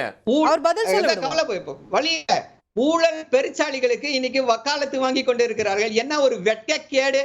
இப்ப என்ன சொல்றாங்க? ஒண்ணு, இது அமெரிக்காவிலே நடந்து விட்டது, இதற்கு பத்தி இந்தியாவில ஏன் இதை பத்தி கவலைப்படணும்ன்றாங்க. அடுத்து அதே இதுல இந்தியாவில இந்தியா கூட்டணியில் இருக்கக்கூடிய கட்சிகள் லஞ்சம் வாங்கி விட்டது, திமுக வாங்கி வச்சு. ஐயா, ஏதாவது ஒரு ஸ்டாண்ட் எடுங்க. ஒண்ணு, இங்க லஞ்சம் வாங்கியிருக்காங்கன்னு குற்றம் சாட்டுங்க, இல்ல இது சம்மந்தமே ஒரு பிரச்சனையே இல்லைன்னு சொல்லுங்க. அப்படியும் சொல்வீங்களா, இப்படியும் சொல்வீங்களா? உங்களுடைய அந்த ஊழல் முகம் இன்றைக்கு அமெரிக்க நீதிமன்றத்தால தோலுரிக்கப்பட்டிருக்கிறது. அதானி தப்பு பண்ணிருக்காரு தானே நீங்க சொல்றீங்க சரவணன். பிஜேபி பத்தி யாரும் பேசல. அதானி தவறு செய்திருக்காரு நீங்க சொல்றீங்க இல்லையா சரவணன்? பத்தி பேசல, திமுக பத்தி பேசி இருக்கு. ஒரே நிமிஷம் அதுக்கு வர. திமுக பத்தி பேசல. Indian state government officials America நீதிமன்றத்துல இருக்கவங்களுக்கு தெரியும்யா. அது பொலிட்டீஷியன் வாங்க, அபிஷியல்ஸ்னா அபிஷியல்ஸ் வாங்க. இந்தியன் ஸ்டேட் சார் உங்களுக்கு தெரியும் யுஎஸ்ல இந்தியன் ஸ்டேட் இல்ல யுஎஸ்ல வந்து இல்ல அபிஷியல்ஸ்ங்கற டேர்ம் வந்து சீஃப் மினிஸ்டர் பிரைம் மினிஸ்டர் போன்றவங்களுக்கும் பொருந்தும், அதிகாரிகள் செக்ரட்டரி போன்றவங்களுக்கும் பொருந்தும். அது உங்களுடைய இன்டர்பிரேஷனா? இல்ல சார் அப்படிதான் சார் அங்க யுஎஸ்ல இருக்கக்கூடிய சரி நீங்க யுஎஸ்ல இருக்கக்கூடிய டாக்டர்ஸ் வழக்கமாவே அங்க அபிஷியல்ஸ் அப்படிதான் சார் சொல்றாங்க. அதற்கும் வருகிறோம். இப்போ என்ன சொல்றாங்க, இந்த ஊழல், இந்த இப்ப அதானியை சம்பந்த பொறுத்த வரைக்கும் அதானிக்கும் சூரிய ஒளி இந்த ஊழல் வந்து யார் செய்த ஊழல்? அதிமுக செய்த ஊழல். செல்வி ஜெயலலிதா அவர்கள் வந்து அதானி அவர்களை கூப்பிட்டு சென்னை நம்முடைய செக்ரட்டேரியட்ல ஒரு சூரிய ஒளி மின்சாரம் யூனிட்டுக்கு 7 ரூபாய்க்கு வாங்குறாங்க. எவ்வளவுக்கு? 7 ரூபாய்க்கு. அந்த மாதிரி அது வரைக்கும் யாருமே வாங்கல. அதே காலகட்டத்துல இந்த சார்ட் ஷீட்ல குறிப்பிடப்பட்ட ஆண்டுகள்ல அதிமுக இருங்க, நீங்க சொல்றது எனக்கு புரியுது, கொஞ்சம் இத சொன்னாதான் புரியும் மக்களுக்கு. அப்போ வந்து 6 ரூபாய்க்கு ராஜஸ்தான்ல வாங்கினாங்க. அப்ப ஆரம்பித்தது அந்த ஊழல். முதல் முறையாக திமுக நம்முடைய மின்சாரத்துறை அமைச்சர் தெளிவாக குறிப்பிட்டிருக்கிறார், எந்த விதமான ஒட்டும் கிடையாது, உறவும் கிடையாது. மத்த மாநிலம் வாங்குற மாதிரி 2 மடங்கு விலைக்கு டிரான்ஸ்ஃபார்மர் வாங்குறீங்க. கொஞ்சம் இருங்க சார், கொஞ்சம் பொறுமையா இருங்க சார். எவ்வளவு நிலக்கரி வாங்குறீங்க? இல்ல எதுக்கு சம்பந்தம் இல்லாத பேசுறீங்க நீங்க? இதுல நீங்க நேரடியா வாங்க. இந்த குற்றச்சாட்டப்பட்ட ஒரு நிமிஷம் சரவணன், இந்த குற்றச்சாட்டப்பட்ட காலகட்டத்துல முதல்வர் ஏன் அதானியை சந்தித்தார்? எவ்வளவு லஞ்சம் வாங்கினார் அதை மட்டும் சொல்லுங்க. தெம்போம் திராணியும் தைரியமும் இருந்தா நீங்க சொல்லக்கூடிய குற்றச்சாட்டுகளுக்கு உங்களுடைய ஏவலாட்படை அமலாக்கத்துறையை வச்சு வழக்கு போடுங்க, கைது செய்யுங்க, எல்லாத்தையும் சந்திக்க தயாரா இருக்கும். இந்த வாய் சவடெல்லாம் இங்க வேண்டாம். இங்க வந்து உங்களுடைய ஊழல் முகம் தோல்விக்கப்பட்டிருக்கிறது. நம்முடைய அமைச்சர், மின்சாரத்துறை அமைச்சர் தெளிவாக சொல்லி இருக்கிறார், தமிழ்நாடு மின்சாரத்துறை ஒரு யூனிட் மின்சாரத்தை கூட அதானி நிறுவனத்திடமிருந்து வாங்கவில்லை அப்படின்னு சொல்லியிருக்காரு. தமிழ்நாடு அரசு அது கேஸே இல்ல. நாம solar energy corporation of India கிட்ட இருந்து தான் வாங்குறோம். அதுக்கு தான் வரேன். அந்த டீலுக்கு தான் அதானி காசு கொடுத்தாருன்றது தான் அமெரிக்காவோட குற்றச்சாட்டு. அதுக்கு தான் வரேன். இப்போ solar energy corporation of India என்ன பண்ணிருக்கு? எப்ப வருது? 19/5/2020 அதிமுக அரசுடன் முதல் முறையாக ஒப்பந்தத்துல கையெழுத்து போடுது. சரி, எவ்வளவு ரூபாய்க்கு போடுது? 2.80 ரூபாய்க்கு போடுது. தமிழ்நாடு அரசு அதே SCCA ஒப்பந்தம் எவ்வளோ? திமுக அரசு 2.61 ரூபாய் காசுகள். இப்ப சவால் விடுகிறோம், தைரியம் இருந்தா, பாஜகவுல யாருக்காவது தைரியம் இருந்தா, ஊழல்னு சொல்லி இப்படி கையை நீட்டி பேசுற யாருக்காவது தைரியம் இருந்தா அதானியா சேருங்க, FIR போடுங்க. திமுகவிலயோ இல்ல இங்க தமிழ்நாடு அரசியலையோ யார் லஞ்சம் வாங்கியிருக்கான்னு சொல்லி FIRல சேருங்க, கைது செய்து சிறையில் அடைங்கள். தைரியம் இருக்கா? தைரியம் இருக்கான்னு கேக்குறேன். நீங்க என்ன விஷயத்துக்கே வரலையா? அந்த காலகட்டத்துல என்ன பேசுனீங்க? குற்றம் சாட்டப்பட்ட காலகட்டத்துல இல்ல நான் கேள்வி வைக்கிறேன். ஒரு நிமிஷம் பதில் சொல்லுங்க. திரு மோடிக்கும் அதானிக்கும் என்ன சம்பந்தம்? என்ன சம்பந்தம் சொல்றேன், என்ன சம்பந்தம் சொல்றேன்.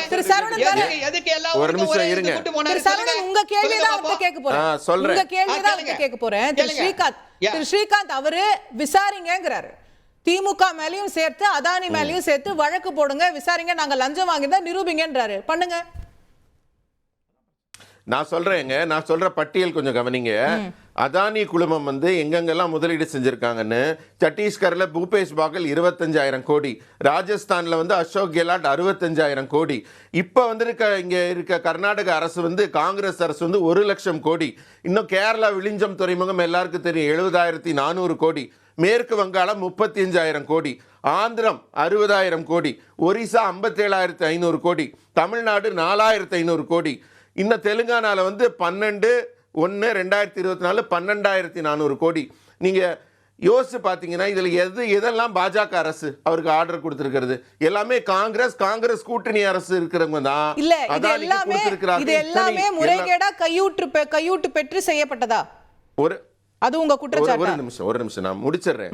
அதே மாதிரி 2004 இருந்து 14 UPA ஆட்சி காலத்துல தான் பல லட்சம் கோடிகளுக்கான முதலீடுகளை அதானி குழுமம் ஈர்த்தது அந்த காங்கிரஸின் உதவியால தான் அவங்க மிகப்பெரிய வணிக நிறுவனமாக வளர முடிந்தது. இன்றைக்கு அவங்க யாரை குற்றம் சாட்டுகிறார்கள் என்றால் என்ன காரணம்னு தெரியல, அவங்களுக்குள்ள என்ன சண்டை நடந்ததுன்னு தெரியல. அதனால அவர் வணிக நிறுவனத்தை அவர்கள் முன்னிலைப்படுத்திருக்கிறார்கள். சரவணன் சொன்னல ஒரு தவறு நான் சொல்றேன், என்னன்னா எந்த வணிக நிறுவனத்தையும் காப்பாற்ற வேண்டும் என்ற எண்ணமோ அதுவும் நமக்கு கிடையாது. அவருக்கு பொறுப்பு இருக்கிறது, தன்னுடைய குற்றம் இல்லை நாங்கள் செய்யவில்லை என்றால் நிரூபிக்க வேண்டிய கடமை அவர்களுக்கு இருக்கு. இதனால இந்த மாநில அரசு இன்றைக்கு தான் குற்றச்சாட்டு வந்திருக்கு, இன்றைக்கு தான் குற்றச்சாட்டு வந்திருக்கு. அதனால மத்திய அரசு கண்டிப்பாக இந்த மத்த காங்கிரஸ் கூட்டணி இந்தி கூட்டணியோட ஆட்சிகள்லாம் நான் பட்டியலிட்டேனே, எல்லா இடத்திலும் விசாரணை கண்டிப்பாக செய்யப்படும். இவங்க எல்லாம் எவ்வளவு லஞ்சம் பெற்றார்கள், கையூட்டு பெற்றார்கள் என்ற உண்மை வெளிவரும். ஆனா விஷயத்துக்கு வரேன்னு சொன்ன சரவணன் சாரு கடைசி வரைக்கும் எதனால அந்த சந்திப்பு நடந்தது, அதே குற்றச்சாட்டப்பட்ட காலகட்டத்தில் ஜூலை மாசம் தமிழக முதல்வரும் அதானியும் சந்தித்து பேசினார்கள். ஊடகத்திலேயே வரல, ரகசியமாக வைக்கப்பட்டது. அந்த ரகசிய சந்திப்புல என்ன பேசினார்கள், என்ன இது, அதுக்கு அவர் வரல, வர்றேன்னாரு. அதே மாதிரி தமிழக அரசு அப்பனா இவர் இவ்வளவு உறுதியாக பேசுகிறார்கள் என்றால் லஞ்சம் வாங்கி இருக்கிறது என்று சரவணன் ஒத்துக்கொண்டிருக்கிறார் என்று அர்த்தம். அது எப்படி சார்? அவர்தான் வழக்கு போடுங்க, நாங்க நிரூபிக்கிறோம் சொல்றாரு. இல்ல பதில் சொல்றாரு. கண்டிப்பாக அந்த நேரத்தில் நடைபெற்றது என்றால் அதானி அப்படிதான் பண்ணி இருக்கிறாரு, எல்லா இடத்துலயும் கொடுத்திருக்காரு ஒரு வலிந்து சொல்கிறார் என்றால் அவங்க சொன்ன அத்தனை மாநிலங்களுமே இந்தி கூட்டணி ஆளும் மாநிலங்கள், காங்கிரஸ் திமுக இன்னும் சொல்ல போனா ஆந்திரா எல்லா இடத்துலயுமே அவங்க ஆட்சி தான் இருக்கு. அப்ப அவங்க எல்லாம் லஞ்சம் வாங்கி இருக்கிறார்கள் என்று சரவணன் ஒப்புதல் வாக்குமூலம் கொடுத்திருக்கிறார். திரு சரவணன் ஒரே நிமிஷம். இல்ல பரிதாபமாக இருக்கிறது அப்படின்னு சொன்ன, திருப்பி அந்த பரிதாபம் அப்படியே அங்க வழிந்து ஓடுது. பாவங்க, நிஜமாவே பாவம். ஒரு பக்கம் அதானி நல்லவர்னு சொல்லணும், நேர்மையா பேசுங்க சரவணன். ஒரு நிமிஷம் இந்த மாதிரி வார்த்தை ஜாலம் எல்லாம் பேசி கொஞ்சம் சும்மா எனக்கு அனுதாபம் வருது. உங்க அனுதாபம் யாருக்கும் தேவையில்லை, நீங்க உங்களை காப்பாத்திக்கோங்க, உங்களை காப்பாத்திக்கோங்க. என் மேல அனுதாபம் தேவையில்லை, உங்க வேலையை பாருங்க. பாவம் ஒரு யார் மேலயும் பாவப்படாதீங்க. லஞ்சம் வாங்குனீங்களா இல்லையா அத சொல்லுங்க. Okay okay.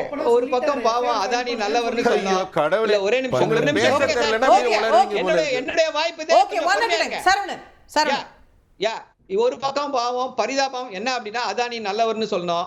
இன்னொரு பக்கம் என்ன பண்ணணும்னா இல்லங்க அதானி லஞ்சம் கொடுத்தாருங்க அப்படின்னு சொல்லணும். ஆனா அந்த லஞ்சம் கொடுத்தவரோடு தான் ஒரு நிமிஷம் இருங்க. அதோட ரிவர்ஸ் தானே உங்களுக்கு. இப்ப நீங்க அதானி கெட்டவர்னு சொல்றீங்க. அதானி கெட்டவரா இருந்தா அவர் பணம் கொடுத்தது தமிழக அரசுக்கா இருக்கணும். இல்லங்க ஒரு நிமிஷம், அதுதான் நான் தெளிவாக சொல்கிறோம். என்ன அந்த மாதிரி எதுவுமே இல்ல அப்படின்னு ஆணித்தரமாக. சார் அது எப்படி சார்? அப்ப அதானி கெட்டவர், அதானி காசு கொடுத்திருக்காரு, ஆனா தமிழ்நாட்டுல யாருமே வாங்கல, எப்படி அது இருக்க முடியும்? இல்ல ஒரு நிமிஷம் இருங்க, அவசரப்படாதீங்க. அதுக்குதான் உங்களுக்கு அந்த இதுக்கு முன்னாடி என்ன நடந்துச்சு அப்படின்றதை SECI எப்படி 2020 முதல் முறையாக ₹2.81 அக்ரிமெண்ட் அதிமுக அரசோடு போட்டதுன்னு சொல்லி சொன்னேன். அதற்கு பிறகு தமிழ்நாடு அரசு எப்படி குறைச்சது அப்படின்றத பத்தி பேசணும். இப்ப திருப்பியும் சொல்கிறேன், சவால் விடுகிறேன். நீங்க சொல்றீங்க இப்போ ஒரே ஒரு ஸ்டாண்ட் மட்டும் எடுங்க. ஒண்ணு அதானி நல்லவர்னு ஸ்டாண்ட் எடுங்க, இல்ல அவர் லஞ்சம் கொடுத்தாருன்னு ஸ்டாண்ட் எடுங்க. உங்களுடைய பரிதாப நிலையை கண்டு என்னங்க எங்களுக்கு நாங்க தான் இல்ல சார். இப்ப ஒரு நிமிஷம், நீங்க அதானி நல்லவர்னு சொல்றீங்களா குற்றவாளின்னு சொல்றீங்களா? முதல்ல நீங்க சொல்லுங்க, அந்த ஸ்டாண்ட் நீங்க எடுங்க. இருங்க திரு ஸ்ரீகாந்த் கைது செய்யப்பட. ஒரு நிமிஷம் இருங்க, கொஞ்சம் இருங்க. நீங்க என்ன சொல்ல வரீங்க? எங்க மேல குற்றம் சுமத்துறீங்க. அந்த ஸ்டாண்ட் நீங்க எடுங்கங்கற. முதல்ல நீங்க ஸ்டாண்ட் லஞ்சம் வாங்குனீங்களா இல்லையா? கொஞ்சம் நிறுத்துங்க ஸ்ரீகாந்த் ப்ளீஸ். காது கேட்காதா? காது கேட்காதா? உங்களுக்கு தான் புரியல இல்ல. உங்களுக்கு தான் வரேன் நீங்க வர மாட்டீங்க. வாங்க பண்ண முடியாது. Sorry. only Saravanan will speak. only Saravanan will speak. yes. இந்த குற்றச்சாட்டுக்கு சம்பந்தமே கிடையாது. திமுக அரசிற்கும் இதற்கும் எந்த விதமான சம்பந்தமும் கிடையாது. 2021 to 2023 sir. Yes, please wait. Period is mentioned இல்லையா? Yes, it has been mentioned. That is what. அதுக்கு தான் சொல்லியிருக்காரு மின்சாரத்துறை அமைச்சர் தெளிவாக விளக்கம் கொடுத்திருக்கிறார். இந்த விளக்கம் உங்களுக்கு நம்பிக்கை இல்ல லஞ்சம் வாங்கி இருக்காங்க அப்படின்னா தயவு செய்து எஃப்ஐஆர் போடுங்கன்ற. Okay. அந்த தைரியம் இருக்கான்னு கேக்குறேன். பாஜகவை பார்த்து ஓகே தைரியம் இருக்கா பாஜகவிற்கு? Okay. அதானி மேல நடவடிக்கை எடுக்க தைரியம் இருக்கிறதா? இவர் நடவடிக்கை எடுக்கட்டும்னு சொல்லட்டும் திரு இங்க இருக்கக்கூடிய பேச்சாளர். Okay. அப்புறம் அவருடைய பதவி தப்புதான் Okay. பாப்போம். ஓகே ஓகே நிகழ்ச்சியோட நிறைவு பகுதியில் இருக்கும் திரு இனியன், நீங்க முன்னாடியே குறுக்கிட விரும்புறீங்க. ஸ்ரீகாந்த் சார் பேசும்போது காங்கிரஸ் ஒப்பந்தம் போடலையா, திமுக ஒப்பந்தம் போடலையா, கம்யூனிஸ்ட் கட்சி ஒப்பந்தம் போடலையான்னு எங்க மேல திருப்ப பாக்குறாரு. இப்ப என்னன்னா, அதானி என்கிற ஒரு தொழிலதிபர், அவர் மேல எங்களுக்கு எந்த பிரச்சனையும் இல்லை. நேரடியாக அவர் செய்கின்ற தொழிலில் ஒரு முறைகேடு நடந்திருக்கு. அந்த முறைகேடை நாங்கள் கேள்வி கேட்குறோம். அப்படி கேள்வி கேட்க வரும்போது அவர் டிஃபென்ஸுக்கு பிஜேபி நிற்குது, அவர் டிஃபென்ஸுக்கு இந்திய அரசு நிற்குது கூட, அவர் டிஃபென்ஸுக்கு மோடி நிற்கிறார் கூட. அப்பதான் நாங்கள் கேள்வி கேட்கிறோம், நீங்க ஏன் டிஃபென்ஸுக்கு வரீங்க? உங்களுக்கும் அவருக்குமான உறவு இங்கே தான் நிரூபிக்கப்படுகிறது. அதனால தான் நீங்கள் விசாரிக்க மாட்டீங்கன்றதான் எங்களோட குற்றச்சாட்டாக இருக்குது. ஆனால் இன்னும் என்ன பண்ணுறாங்க, அப்படியே ரொம்ப ஸ்மார்ட்டாக பாலை வந்து அந்த பக்கம் தள்ளி விடுறாங்க. மாநில அரசுகள் தான் லஞ்சம் வாங்கியிருக்கணும். அதுதான் திமுக செய்தித்தொடர்பாளர் சரவணன் சார் சொன்னார், உங்களுக்கு தைரியம் இருந்ததுன்னா நீங்கள் வந்து எஃப்ஐஆர் ஃபைல் பண்ணி விசாரணை நடத்துங்க சார். விசாரணை பண்ணீங்கன்னா நிச்சயமாக யார் அதில் பாதிக்கப்பட்டிருக்காங்க, யார் அதில் வந்து லஞ்சம் வாங்கினான்றதை நீங்கள் நிரூபிச்சுட்டு போங்க. அதுதான் காங்கிரஸ் கேட்குது. காங்கிரஸ் கட்சி தலைவர் ராகுல் காந்தி என்ன கேட்குறாரு, ஜாயிண்ட் பார்லிமெண்ட்ரி கமிட்டி போடுங்க, சிபிஐ இன்வெஸ்டிகேஷன் நடத்துங்க, அவரை அரெஸ்ட் பண்ணுங்க, அதன் மூலமாக உண்மையை மக்களுக்கு கொண்டு வந்து கொடுங்க. ஏன்னா அது இந்திய நாடு சம்பந்தப்பட்டது. ஏன்னா இன்றைக்கு கென்யா அரசு வெளிப்படையாக சொல்கிறது மோடிக்கும் அதானிக்கும் உறவு இருக்கிறதுன்னு சொல்லுது. அவர் தான் சிபாரிசு பண்ணாரு, பிரதமர் நரேந்திர மோடி தான் அதானிக்கு சிபாரிசு பண்ணாருன்னு கென்யா அரசு சொல்லுகிறது, பங்களாதேஷ் அரசு சொல்லுகிறது, இன்னைக்கு FBI அமெரிக்கால பேசுகிறது. அப்போ இது வந்து ஒரு இந்தியாவுக்கான ஒரு மாண்பை வந்து பாதுகாக்கின்ற ஒரு விஷயமா பிஜேபி பார்க்கணும், அரசு பார்க்கணும் தான் நாங்க சொல்றோம். திருப்பியும் சொல்றேன், இது பிஜேபி காங்கிரஸ்க்கான பிரச்சனை இல்லை, இது இந்தியாவுக்கான பிரச்சனை என்பதை அவங்க புரிஞ்சுக்கணும். ஓகே, ஸோ இப்போ இந்த மாநில அரசுகள் மேலேயும் சேர்த்து நடவடிக்கை எடுக்கலாம், அதுக்கும் காங்கிரஸ் நடவடிக்கை எடுக்கலாமா எடுக்க வேணாமா அப்படிங்கிறது வந்து விசாரணைக்கு பிறகுதான முடிவு செய்ய முடியும். விசாரணையே எடுக்கல, அவங்களையும் விசாரிங்க அப்படிங்கிறீங்க. எல்லாரும் விசாரிங்க. இதுல யாரெல்லாம் இருக்கிறாங்களோ, ஆந்திரா, தமிழ்நாடு, ஒரிசா, காஷ்மீர், எல்லாரும் வெல்கம். எல்லாரையும் விசாரிக்கணும். நீங்க அந்த விசாரணைக்கு அடிப்படை ஒரு எஃப்ஐஆர் நீங்க ஃபைல் பண்ணணும், அதுக்கு சிபிஐ இனிஷியேட் பண்ணணும். பண்ணா நாங்க நிச்சயமா வரவே இருக்கிறோம். பிளஸ் பார்லிமெண்ட்ல ஜாயிண்ட் பார்லிமெண்ட் கமிட்டி போட்டு கூட நாங்க அசஸ் பண்ணிக்கிறோம் அந்த இன்வெஸ்டிகேஷன் ப்ராசஸ் அப்படின்றதா எங்களுடைய கருத்தா இருக்கீங்க. அதுக்கே நீங்க பயப்படுறீங்க, அதுக்கே நீங்க முன் வர மாட்டீங்க அப்படின்றதான் எங்களுக்கு முதல்ல சந்தேகத்தை ஏற்படுத்துது. ஓகே, ரவிச்சந்திரன் நிறைவான கருத்து. நிறைவானது தான். இப்போ வந்து அமெரிக்கா FBI வந்து ஒரு குற்றச்சாட்டை வச்சிருக்கு. அது வந்து அதானி லஞ்சம் கொடுப்பதற்காக 2800 கோடி லஞ்சம் கொடுக்கறதுக்காக 300 கோடி கடன் வாங்கினார் அப்படின்ற கதையை சொல்லியிருக்கு. அதை வந்து அதானி ஃபேஸ் பண்ணிக்கிட்டோம். நான் கொஞ்சம் பின்னாடி வர்றேன். எங்கள் அமைச்சர் செந்தில் பாலாஜி என்ன சொல்லிட்டாருன்னா, நாங்கள் லஞ்சம் கொடுக்கல, வாங்கலை, எங்களுக்கும் அதானிக்கும் சம்பந்தம் இல்லை. ஸோ மேட்டர் முடிஞ்சு சொன்னது அதானி குழுமத்தோட தமிழ்நாடு அரசுக்கு எந்த ஒப்பந்தமும் இல்லை. வணக்கம், அதானி பற்றி தானே, இந்தியாவை பற்றி பேசுறதுக்கு யார் இருக்கு? இல்ல அப்போ இல்ல, அவங்க ஒப்பந்தமே இல்லாதப்போ அவங்க எப்படி வாங்கியிருப்பாங்க? கரெக்ட், மேட்டர் முடிஞ்சு இல்லை. எங்கள் அமைச்சர் தெளிவாக ஒரு வருஷமா வெளில இருந்தார் இல்லையா, அவர் என்ன தெளிவாக சொல்லிட்டாருன்னா, நாங்கள் வந்து லஞ்சம் வாங்கலை, கொடுக்கல, எங்களுக்கும் அதானிக்கும் சம்பந்தம் இல்லை. மேட்டர் முடிஞ்சா பந்து இப்போ கோலில் அடிச்சாச்சு. இப்போ நம்ம பின்னோக்கி போவோம். சத்தீஸ்கரோ, ஒடிசாவோ, ஆந்திராவோ, நான் ஏற்கனவே சொல்கிறேன், பிடன் கிளம்பி போகிறதுக்காக அவசரமாக பார்க்குறாரு. இதெல்லாம் பிஜேபி ஆளுகின்ற மாநிலம், இப்போ தமிழ்நாட்டை தவிர ஆளுகின்ற மாநிலம். ஆனால் டக்குன்னு எங்கே மிஸ் பண்ணிட்டாருன்னா வருஷத்தை சொல்லிட்டாரு. வருஷத்தில் இருந்தது எல்லாமே காங்கிரஸ் அல்லது பிஜேபி அல்லாத ஆட்சிகள் வாங்குகிற ஒரு விஷயம்.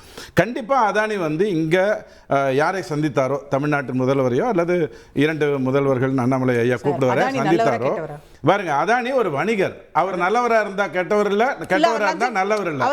எனக்கு அதில் அவர் லஞ்சம் கொடுத்தாரா? வணிகர் லஞ்சம் கொடுப்பாரு, லஞ்சம் வாங்குவாரு. அப்படியே நீங்க ஒண்ணு புரிஞ்சுக்கோங்க, லஞ்சம்ங்கிறது வந்து கொடுப்பாரு, நீங்க ஏத்துக்கிட்டீங்க. நான் ஒன்னு சொல்லட்டுமா? முதல்ல டிடி கிருஷ்ணமாச்சாரி ஐயா விஷயத்துல, ஃபைனான்ஸ் மினிஸ்டரா இருந்த விஷயத்துல இருந்து லஞ்சம்ங்கிறது வந்து பேசப்பட்டு கொண்டு வருகிறதே ஒழிய 76 ஆண்டுகள்ல 15 அரசியல்வாதிகளை தான் நீங்க தண்டிச்சிருக்கீங்க. வழக்கு போடுங்க சார். இங்க நான் போறோம். கன்விக்ஷன் ரேட் அதிகம் தானே? இல்ல, ஒண்ணுமே இல்ல. நீங்க வழக்கு போட்ட உடனே நீங்க என்ன டைட்டில் அடுத்த நாள் தலைப்பு என்ன வரும்னா, அதானியை மறைப்பதற்காக இந்த 5 முதல்வரை குறி வைக்கிறாங்க. அவசியமே இல்ல. ஏன் வராதுன்னு சொல்றேன் பாருங்க. ஏன்னா வழக்கு போடுங்கன்னு கேக்குறது காங்கிரஸ், திமுக நான் திரும்ப சொல்றேன். அமெரிக்கா நீதிமன்றம் FBI ஒரு குற்றச்சாட்டு வைத்திருக்குங்கிறதன் அடிப்படையில் இங்க நீதிமன்றத்து மேல வழக்கே போட முடியாது.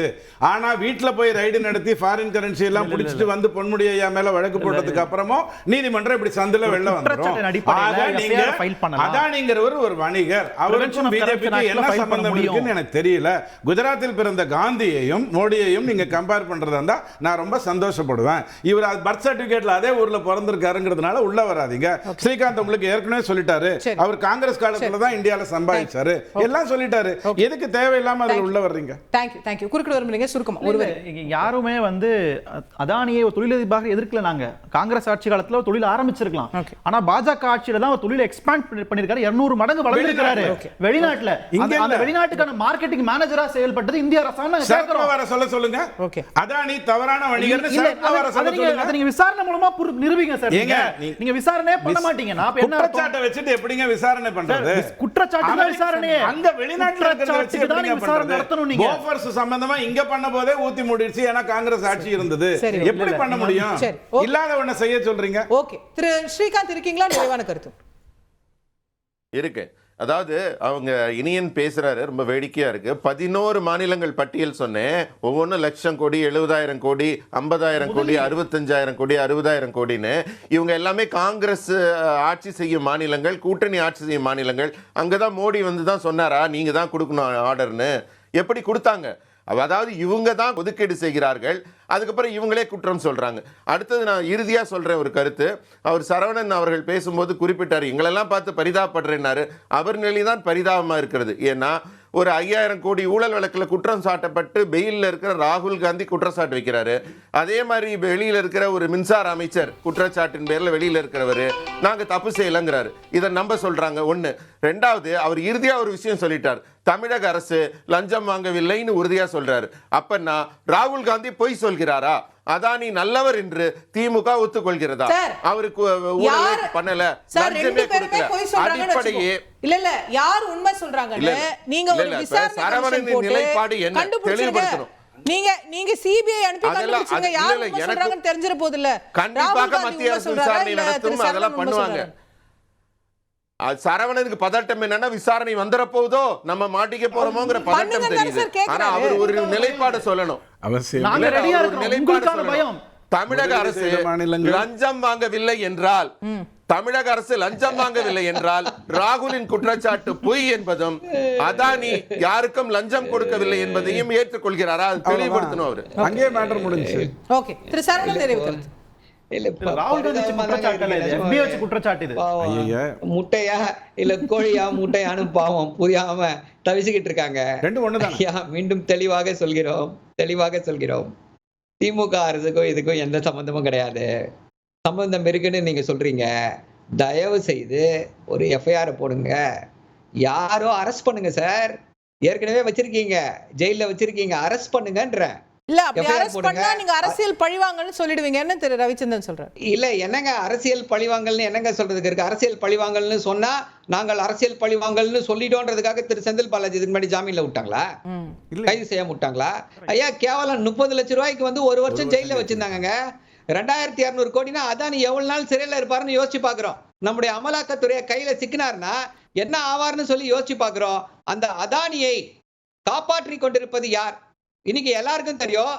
ஒரு சின்ன எக்ஸாம்பிள், திரு பிரதமர் மோடி அவர்கள் வந்து எந்த ஊருக்கெல்லாம் போறாரோ அந்த ஊர்ல எல்லாம் அதானிக்கு வந்து கான்ட்ராக்ட் கொடுக்குறாங்க. கென்யா கேன்சல் பண்ணிச்சு நீங்க சொன்னீங்க. ஸ்ரீலங்கன் எலக்ட்ரிசிட்டி போர்டு என்ன சொல்லுச்சு? அங்க இருக்கக்கூடிய எலக்ட்ரிசிட்டி போர்டு டைரக்டர் இல்ல அதுதான் ஸ்ரீகாந்த் என்ன கேக்குறாரு, தமிழ்நாட்டுல இத்தனை மாநிலங்கள கான்ட்ராக்ட் கொடுக்குதே நீங்க எல்லாம் கேன்சல் பண்ணலையேன்னு கேக்குறாரு. நீங்க டைவர்ட் பண்ணாதீங்க. நான் வந்து பிரதமர் மோடிக்கும் அதானிக்குமான அந்த தொடர்பை பத்தி பேசிட்டு இருக்கேன். நீங்க டைவர்ட் பண்ணாதீங்க. என்ன சார் அவர் கேட்டதா சார் கேட்டேன். ஒரு நிமிஷம் இருங்க. எலக்ட்ரிசிட்டி போர்டு ஆபீஷியல் என்ன சொன்னாரு? பிஎம்ஓ ல இருந்து என்ன பிரஷர் பண்ணாங்க அதானிக்கு கான்ட்ராக்ட் கொடுக்கணும்னு சொல்லிட்டு. பிஎம்ஓ அப்ப கேக்குறோம், அதுதான் கேக்குறோம், பாஜகவிற்கும் அதானிக்கும் என்ன சம்பந்தம்னு கேக்குறோம். அதை சொல்ல தைரியம் இருக்கான்னு கேக்குறோம், தெம்பு இருக்கான்னு கேக்குறோம், திராணி இருக்கான்னு கேக்குறோம். கைது செய்வீர்களா என்று கேட்கிறோம். கைது செய்யுங்கள்னு சொல்றோம். அவர் யாருக்கெல்லாம் லஞ்சம் கொடுத்தாரோ அவர்கள் எல்லாரையும் கைது செய்யுங்கள். உண்மை இருந்தால், உங்களுக்கு நெஞ்சிரம் இருந்தால் சொல்லுங்க. ஓகே, இல்ல டைம் இல்ல சொல்லி தான் நீங்க கொடுத்தீங்களா கான்ட்ராக்ட்? இல்ல we are going beyond 9 o'clock. Sorry திரு சரவணன் முடிச்சிருங்க, நம்ம நிறைவு செய்யுங்க சார். முடிச்சாச்சு, அவ்வளவுதான் பண்ணுங்கன்னு சொல்றோம். அதானி வந்து கைது செய்யப்பட வேண்டும். ஓகே, 2200 கோடி லஞ்சமா கொடுத்திருக்காங்க, கைது செய்யப்பட வேண்டும். Okay okay, thank you. பார்க்கலாம். கைது பண்ணிடலாம்.